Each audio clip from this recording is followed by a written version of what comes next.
Television ഞങ്ങളുടെ ഔദ്യോഗിക television ആസ്ഥാനം റേഡിയോ നിലയമൊക്കെ ആക്രമിക്കുക, ഇവിടുത്തെ ആശുപത്രികൾ, സൈനിക താവളങ്ങളൊക്കെ ആക്രമിക്കുക, ഇതൊരു യുദ്ധമായി കണക്കാക്കും എന്ന് അവരുടെ വക്താവ് പറയുന്നുണ്ട്. അപ്പോൾ സമാധാന പ്രേമികളെ ആശങ്കയിൽ ആഴ്ത്തുന്ന തരത്തിലൊരു സമ്പൂർണ്ണ യുദ്ധത്തിലേക്ക് കാര്യങ്ങൾ നീങ്ങുന്നു എന്നാണോ നമ്മൾ ഈ 4-ാം ദിവസം ഈ ഏറ്റുമുട്ടൽ തുടങ്ങി 4-ാം ദിവസം കരുതേണ്ടത്? ഡോക്ടർ മോഹൻ വർഗീസ്. ഏതാണ്ട് എല്ലാ അർത്ഥത്തിലും ഒരു സമ്പൂർണ്ണ യുദ്ധത്തിലേക്ക് തന്നെയാണ്. ആക്രമണത്തിന്റെ 100-ാം മണിക്കൂറിലേക്ക് നമ്മൾ എത്തി നിൽക്കുന്നു. ഏതാണ്ട് 4 ദിവസങ്ങളായി തുടരുന്ന പ്രത്യാക്രമണങ്ങൾ പൂർണ്ണ സമയയുദ്ധത്തിലേക്ക് എത്തുന്ന കാഴ്ചയാണ് കാണുന്നത്. ഇന്ന് രാത്രി കൃത്യമായി പറഞ്ഞാൽ നടന്നതിൽ ഏറ്റവും രൂക്ഷമായ പ്രത്യാക്രമണങ്ങൾ നടന്നത് ഇന്നാണ് എന്നോർക്കണം. അതിലേറ്റവും പ്രധാനപ്പെട്ട ഒരു കാര്യം ഇസ്രായേലിന്റെ ഭാഗത്തു നിന്ന് കുറച്ചുകൂടെ വ്യക്തമായി തെളിച്ചു പറയുകയാണ്. ഇറാന്റെ പരമോന്നത നേതാവ് ആയത്തുള്ള അലി ഖൊമേനിയെ ഞങ്ങൾ വകവരുത്തും. ഇന്നലെ വരെ അത് ആ രീതിയിൽ പറഞ്ഞിട്ടില്ല. അമേരിക്ക തടഞ്ഞു നിർത്തുകയായിരുന്നു എന്നതാണ് പൊതുവെയുള്ള അനുമാനം. ഈ പൊളിറ്റിക്കൽ ലീഡർഷിപ്പിനെയോ റിലീജിയസ് ലീഡർഷിപ്പിനെയോ ആക്രമിക്കരുത്, ആണവ സാങ്കേതിക വിദ്യയുള്ള സ്ഥലങ്ങൾ ഉൾപ്പെടെ ആക്രമിച്ചാലും രാഷ്ട്രീയ നേതൃത്വത്തെയും പൊതു നേതൃത്വത്തെയും തുടരുത്. ആ ലക്ഷ്മണരേഖ ലംഘിച്ചുകൊണ്ട് ചെക്ക് പറഞ്ഞിരിക്കുകയാണ്. ഇസ്രായേൽ പറഞ്ഞിരിക്കുന്നു, mister Ali Khomeini, you are under threat എന്ന രീതിയിൽ ഇവിടെ സംസാരിക്കുന്നു. തിരിച്ച് അതേ രീതിയിൽ തന്നെ ഹൈഫ നഗരത്തിലേക്ക് അതിശക്തമായ ആക്രമണം. ഇസ്രായേലിലെ തുറമുഖ നഗരമാണ് ഹൈഫ. അത് ജീവനാഡിയാണെന്ന് വേണേൽ പറയാം. Nerve centre of Israeli economy ആണെന്ന് പറയാം. അത്ര വലിയ നഗരമൊന്നുമല്ല എങ്കിലും വലിയ എണ്ണ സംഭരണശാലകളുള്ള ഒരു സ്ഥലം കൂടിയാണ് ഹൈഫ.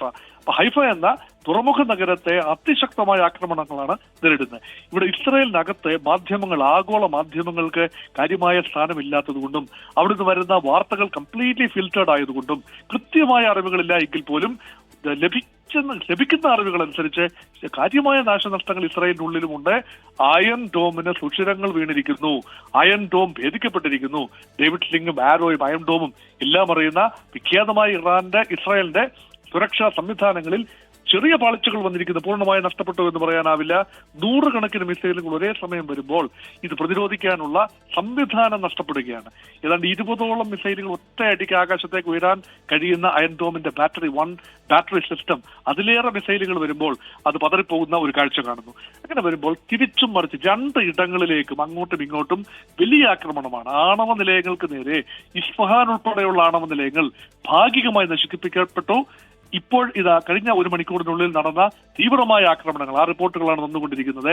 ആ ആക്രമണങ്ങളിൽ ഏതാണ്ട് എല്ലാ ആണവ നിലയങ്ങൾക്ക് നേരെയും ഇസ്രായേൽ തിരിച്ചിരിക്കുന്നു. ഇതിനേക്കാളൊക്കെ പ്രധാനം ശ്രീ വിജയകുമാർ സൂചിപ്പിച്ചതുപോലെ ഈ റേഡിയോ നിലയങ്ങൾ, ടെലിവിഷൻ നിലയങ്ങൾ, പ്രത്യേകിച്ചും സ്റ്റേറ്റ് കൺട്രോൾ ടെലിവിഷൻ, ഇറാന്റെ സ്റ്റേറ്റ് ടെലിവിഷൻ ആക്രമണ വിധേയമായിരിക്കുന്നു. ലൈവ് ടെലികാസ്റ്റ് നടന്നുകൊണ്ടിരിക്കുമ്പോൾ അവിടെ ഏറ്റവും ജനപ്രിയ ഒരു വാർത്താ അവതാരകയാണ് ഇമാമി, അതായത് സഹാറ ഇമാമി വാർത്ത കൈകാര്യം ചെയ്തുകൊണ്ടിരുന്ന സമയത്ത് ഈ സത്യത്തിന് വേണ്ടിയുള്ള പോരാട്ടത്തിലാണ് ഇറാൻ എന്ന് പറയുന്ന ആ സമയത്താണ് അതിശക്തമായ സ്ഫോടനം ഉണ്ടാകുന്നതും ആ ലേഡി ഓടി മറയുന്നതുമായ ചിത്രങ്ങൾ, പ്രത്യേകിച്ച് വളരെ ഷോക്കിംഗ് ചിത്രങ്ങളാണ്. മാത്രമല്ല അതിന് പുറത്തു നിന്നുകൊണ്ട് ഒരു പത്രപ്രവർത്തകൻ പറയുകയാണ്, അതിനകത്ത് 100 കണക്കിന് മാധ്യമപ്രവർത്തകരുള്ള സ്ഥാപനമാണ്, അവർക്ക് എന്ത് സംഭവിച്ചു എന്നതിനെ കുറിച്ച് എനിക്ക് ഊഹിക്കാൻ പോലും കഴിയുന്നില്ല എന്ന് പറയുമ്പോൾ അതിന്റെ അർത്ഥം കുറച്ചുകൂടെ വ്യക്തമാകുകയാണ്. സാധാരണ ഒരു റെജീം ചേഞ്ച് വരുമ്പോൾ അത് അനൗൺസ് ചെയ്യപ്പെടുന്നത് ആ രാജ്യത്തിന്റെ പ്രധാനപ്പെട്ട ഔദ്യോഗിക മാധ്യമം വഴിയാണ്. അത് പാകിസ്ഥാനിൽ നമ്മൾ കണ്ടതാണ്. ജനറൽ മുഷറഫ് അധികാരം പിടിച്ചെടുത്തപ്പോൾ പാകിസ്ഥാന്റെ ടെലിവിഷൻ ഔദ്യോഗികമായ സ്റ്റേറ്റ് ടെലിവിഷൻ സംവിധാനത്തിലൂടെ, അതായത് ഇന്ത്യക്ക് ദൂരദർശൻ എന്ന് പറയുന്നത് പോലെയുള്ള സംവിധാനത്തിലൂടെയാണ് രാജ്യത്തെ ജനങ്ങളെ കാര്യങ്ങൾ അറിയിക്കുന്നത്. അങ്ങനെയെങ്കിൽ ഇസ്രായേലെ ഒരു പടി കൂടി ഇറാനിൽ റെജീം ചേഞ്ച് വരുത്താനുള്ള ഒരു പടി കൂടി അടുത്തിരിക്കുന്നു എന്ന് വേണമെങ്കിൽ കരുതാവുന്നതേ ഉള്ളൂ. കാരണം ഏതാണ്ട് എല്ലാ നിലയങ്ങളും, റേഡിയോ ടെലിവിഷൻ നിലയങ്ങളുടെയും നിയന്ത്രണം ഏറ്റെടുത്തു കഴിഞ്ഞാൽ, അല്ലെങ്കിൽ നശിപ്പിച്ചു കഴിഞ്ഞാൽ, ഇപ്പോൾ ഇത് ഭാഗികമായി മാത്രമേ നശിപ്പിക്കപ്പെട്ടിട്ടുള്ളൂ. മറ്റൊരു നിലയത്തിൽ നിന്നും ഇറാൻ സ്റ്റേറ്റ് ടെലിവിഷൻ പുനഃസംപ്രേഷണം തുടങ്ങിക്കഴിഞ്ഞു എന്നാണ് മനസ്സിലാക്കുന്നത്. അതിന് ബദലായി ഇസ്രായേലിന്റെയും നിലയങ്ങൾ നമ്പർ 12 and 14 ചാനലുകൾ ആക്രമിക്കും എന്ന മുന്നറിയിപ്പ് ഇറാൻ നൽകി. അത് എത്രത്തോളം സാധ്യമാകുമെന്നറിയില്ല. പക്ഷെ ചാനലുകൾ കേന്ദ്രീകരിച്ച് ആക്രമണം നടക്കുമ്പോൾ അതിന്റെ ഉദ്ദേശം ജനങ്ങളിൽ അമ്പരപ്പും ആശങ്കയും. കാരണം ഔപചാരികമായ സംവിധാനങ്ങൾ, അറിയിപ്പ് സംവിധാനങ്ങൾ, ഇൻഫർമേഷൻ സംവിധാനങ്ങൾ ഇല്ലാതെ വരുമ്പോൾ ജനം പാനിക് ചെയ്യും. ആർമിക്കുള്ളിൽ അതിശക്തമായ വിഘടനം ഒരുപക്ഷെ വന്നിരിക്കാം. അങ്ങനെ ആർമിയുടെ ഒരു ഭാഗം, നമുക്കറിയില്ല ഇസ്രായേൽ ഏത് രീതിയിലുള്ള മോളുകളാണ് ഇറാൻ. അല്ല ഡോക്ടർ മോഹൻ വർഗീസ്, അത് വളരെ പ്രധാനപ്പെട്ട കാര്യമാണ്. ഒന്നാം, ഇപ്പോൾ അയത്തുള്ള ഖമേനിയും അദ്ദേഹത്തിന്റെ കുടുംബാംഗങ്ങളുമായി ബങ്കറുകളിലേക്ക് മാറിയിരിക്കുന്നു. അദ്ദേഹത്തിന് അറിയാം അദ്ദേഹത്തിന്റെ ജീവൻ അപകടത്തിൽപ്പെടാനുള്ള സാധ്യതയുണ്ട് എന്നത് അദ്ദേഹത്തിന് അറിയാം. അവിടെ മൊസാദിന്റെ ഏജന്റുമാർ കഴിഞ്ഞ കുറേ നാളുകളായി ഇറാന്റെ മണ്ണിൽ നിന്ന് പ്രവർത്തിക്കുന്നുണ്ടായിരുന്നു. അവർ സൈന്യത്തിൽ ഇടപെട്ടിട്ടുണ്ടോ എന്ന് നമുക്കറിയില്ല, അല്ലെങ്കിൽ ഉദ്യോഗസ്ഥ വൃന്ദങ്ങളിൽ ഇടപെട്ടിട്ടുണ്ടോ എന്ന് നമുക്കറിയില്ല. ഏത് തരത്തിലൊക്കെ ഇസ്രായേൽ ആ മണ്ണിൽ, ഇറാന്റെ മണ്ണിൽ അവരുടെ ഏജന്റുമാരെ ഉപയോഗിച്ചിട്ടുണ്ടോ എന്ന് നമുക്കറിയില്ല. ഒരു ഒരു ഒരു ഭരണമാറ്റം അല്ലെങ്കിൽ ഒരു അധികാരമാറ്റത്തിൻ്റെ ഒരു പുതിയ സംവിധാനം ഇറാനിൽ കൊണ്ടുവരുന്നതിൻ്റെയൊക്കെ നീക്കം അത് കേവലം ഇസ്രായേലിൻ്റെ മാത്രം താല്പര്യമല്ല, അമേരിക്കയുടെ മൗനാനുവാദത്തോടെ ഉള്ളതായിരിക്കാം അത്തരം എന്തു നീക്കങ്ങൾ ഇറാനിൽ നടന്നാലും എന്നത് നമുക്കറിയാം. അപ്പോൾ അതിനൊക്കെയാണോ ഈ തരത്തിൽ അതിനൊക്കെയുള്ള കളമൊരുക്കലാണോ ഇസ്രായേൽ ഇപ്പോൾ നടത്തുന്നത്? ബെഞ്ചമിൻ നെതന്യാഹു അതാണോ ഈ 2 ആഴ്ചയ്ക്കുള്ളിൽ നമ്മൾ അവിടെ നിർണായക ജയം നേടുമെന്ന് അവിടുത്തെ നാട്ടുകാരോട് പറയുന്നതിൻ്റെ ആന്തരികാർത്ഥം? ശ്രീ വിജയകുമാർ, ഇറാൻ എന്ന രാജ്യത്തിന്റെ ഭരണകൂടത്തിന്റെ കേന്ദ്ര ബിന്ദു എന്ന് പറയുന്നത് ഒരു രാവണൻ കോട്ടയ്ക്കുള്ളിലാണ് സ്ഥിതി ചെയ്യുന്നത്. ഒരു ഒരു ഒരു ഭൗതികമായ അർത്ഥത്തിലല്ല എങ്കിൽ പോലും ആ സംവിധാനം അങ്ങനെയാണ്. അതായത് പല ലെയറുകളായിട്ടാണ് അതിന്റെ സംവിധാനം. അതിൽ എല്ലാ ലെയറുകളിലും ആർമി എന്ന ലെയർ ഉണ്ടാകും, ഉദ്യോഗസ്ഥ വൃന്ദം ഉണ്ടാകും, പൊളിറ്റീഷ്യൻസ് ഉണ്ടാകും. ഇതെല്ലാം തന്നെ അയത്തുള്ള അലി ഖൊമേനിയോട് വ്യക്തിപരമായി കൂറ് പുലർത്തുകയും ഇറാന്റെ റവല്യൂഷണറി ഇറാൻ, അതായത് 1979 മുതലുള്ള റവല്യൂഷണറി ഇറാന്റെ ഒരു പുതിയ ഇറാനാണ്.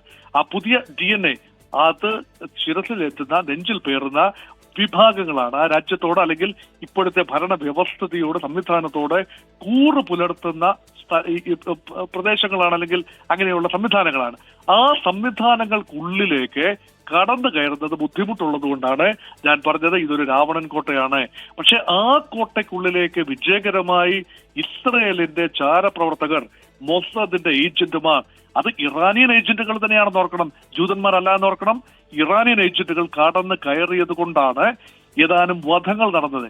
സർവ്വസൈന്യാധിപനെ വധിച്ചിരിക്കുന്നു, അതുപോലെ തന്നെ IRGC തലവനെ വധിച്ചിരിക്കുന്നു, അതുപോലെ ആണവ ശാസ്ത്രജ്ഞന്മാരെ കൊലപ്പെടുത്താൻ കഴിഞ്ഞു. ഇതിനുള്ളിലെല്ലാം തന്നെ ഉദ്യോഗസ്ഥ വൃന്ദത്തിനുള്ളിലും സൈന്യത്തിന്റെ പല തലങ്ങളിലും ഇസ്രയേലിന്റെ ചാരന്മാർ കടന്നുകൂടിയിരിക്കുന്നു.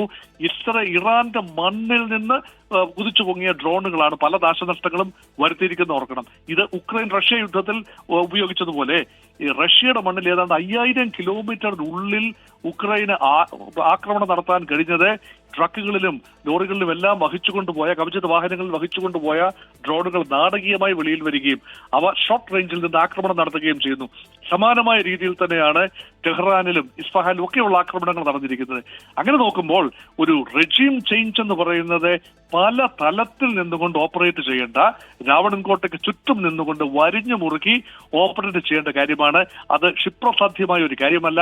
കാരണം ഇറാന്റെ എസ്റ്റാബ്ലിഷ്മെന്റ് ഡീപ്ലി എൻട്രെഞ്ച്ഡ് ആണെന്ന് ഓർക്കണം. ഇത് പൂർണ്ണമായി മനസ്സിലാക്കാനുള്ള ത്രാണിയുള്ള രാജ്യം തന്നെയാണ് ഇസ്രായേൽ. അതുകൊണ്ടാണ് വർഷങ്ങളായി, ഏതാണ്ട് ഇറാൻ ആണവ പദ്ധതി തുടങ്ങിയത് മുതൽ തന്നെ ഈ ദിനത്തിന് വേണ്ടി ഒരുപക്ഷെ ഇസ്രായേൽ കാത്തിരിക്കുകയായിരുന്നു. അതിനിപ്പോൾ സമയമായി എന്ന രീതിയിലാണ് ബെഞ്ചമിൻ നെതന്യാഹുവിന്റെ പ്രസ്താവനകൾ. അതിന് അമേരിക്ക ഒരുമിച്ച് നിൽക്കും, ഇറാനോടൊപ്പം നിൽക്കും എന്നതിന്റെ കൃത്യമായ സൂചന ഡൊണാൾഡ് ട്രംപ് നൽകി കഴിഞ്ഞു. എക്കാലത്തും ഞങ്ങൾ ഇസ്രായേലിനെ കൈവിട്ടിട്ടില്ല, ഇപ്പോഴും കൈവിടാൻ ഉദ്ദേശിക്കുന്നില്ല എന്ന രീതിയിലാണ് ഈ G7 മീറ്റിംഗിന്റെ വേളയിൽ ഡൊണാൾഡ് ട്രംപ് പറഞ്ഞത്. അതുകൊണ്ട് ആക്രമണത്തെ ലഘൂകരിക്കാൻ വേണ്ടിയോ വെടിനിർത്തൽ കൊണ്ടുവരാൻ വേണ്ടിയോ ഉള്ള ഒരു ആത്മാർത്ഥമായ ശ്രമവും അമേരിക്കയുടെ ഭാഗത്തു നിന്ന് ഉണ്ടാവില്ല എന്നുറപ്പാണ്. അതുകൊണ്ട് നേരത്തെ തന്നെ പ്രതിഷ്ഠിച്ചിരുന്നത് പോലെ തന്നെ അമേരിക്കയുടെ മൗനസമ്മതവും അനുവാദവും ആശീർവാദവും അനുഗ്രഹവും ഉണ്ടായിരുന്നു എന്ന് വേണം കരുതാൻ. ഈ ഘട്ടത്തിൽ അമേരിക്ക നേരിട്ട് രംഗത്ത് വരില്ലായിരിക്കാം. ഇസ്രായേലിന് പരമാവധി ഒരു ഫ്രീഡം കൊടുത്തിരിക്കുകയാണ് ആഞ്ഞടിക്കാൻ. പക്ഷേ വേണ്ടി വന്നാൽ അമേരിക്കയുടെ സൈനിക വിന്യാസം. അമേരിക്കയുടെ 50,000-ൽ പരം ട്രൂപ്സ് ഉണ്ട്, മറൈനുകളും ട്രൂപ്സ് ഉണ്ട്. ആ രാജ്യങ്ങളിലെല്ലാം ഇതിനു ചുറ്റുമുള്ള ഇറാന് സമീപത്തുള്ള പശ്ചിമേഷ്യയിലെ ഏതാണ്ട് എല്ലാ രാജ്യത്തും തന്നെ ട്രൂപ്പുകളുണ്ട് എന്ന് ഓർക്കണം. ഈ വിന്യാസം എന്ന് പറയുന്നത് ഇറാനെ പേടിപ്പെടുത്തുന്ന ഒരു വിന്യാസമാണ്. അതോടൊപ്പം തന്നെയാണ് 2 വിമാനവാഹിനി കപ്പലുകൾ. ഇപ്പോൾ തന്നെ ISS കാൾസൺ അവിടെ നങ്കൂരമിട്ടിരിക്കുന്നു. അതേപോലെ IMS മിനിറ്റ്സ് അത് ഇപ്പോൾ മുന്നോട്ട് വരും. USS അമേരിക്കൻ നാവികസേനയുടെ വിമാനവാഹിനി കപ്പലുകളുടെ 2 കപ്പലുകളുടെ സാന്നിധ്യം, ഒരു കപ്പലിന്റെ സാന്നിധ്യം ഇപ്പോൾ തന്നെ ഉണ്ട്, പേർഷ്യൻ ഗൾഫ് മേഖലയിലുണ്ട്. മറ്റൊരു കപ്പലിന്റെ കൂടെ സാന്നിധ്യം എന്ന് പറയുമ്പോൾ അത് കേവലം നിരീക്ഷണ കപ്പൽ അല്ല എന്നറിയാനുള്ള വിവേകം ഇറാനും ഉണ്ടാകണം. അത് ഇസ്രയേലിനെ സംരക്ഷിക്കുക എന്ന ഉദ്ദേശം തന്നെയാണ്. യൂറോപ്യൻ യൂണിയന്റെ ഭാഗത്തു നിന്ന് വൈകി വരുന്ന സ്വരങ്ങൾ തന്നെ തീർച്ചയായും ഇസ്രായേൽ അനുകൂലമായ സ്വരങ്ങൾ തന്നെയാണ്. ഇപ്പോൾ ഇസ്രയേലിന്റെ ആക്രമണത്തെ അപലപിച്ച ചില യൂറോപ്യൻ രാജ്യങ്ങൾ ഉൾപ്പെടെ ഇപ്പോൾ ഇസ്രയേലിന്റെ പക്ഷത്തേക്ക് ചായുന്ന ഒരു കാഴ്ച കാണുന്നു. അപ്പം there is a realignment of the forces globally. അത് യുദ്ധത്തിലേക്ക് കലാശിക്കുന്ന കാര്യങ്ങളൊന്നുമല്ല, പക്ഷെ അവരവരുടെ അഭിപ്രായം പറഞ്ഞു വെക്കുകയാണ്. ജപ്പാൻ ഉൾപ്പെടെയുള്ള രാജ്യങ്ങൾ വിരുദ്ധമായ ഒരു നിലപാടെടുത്തു.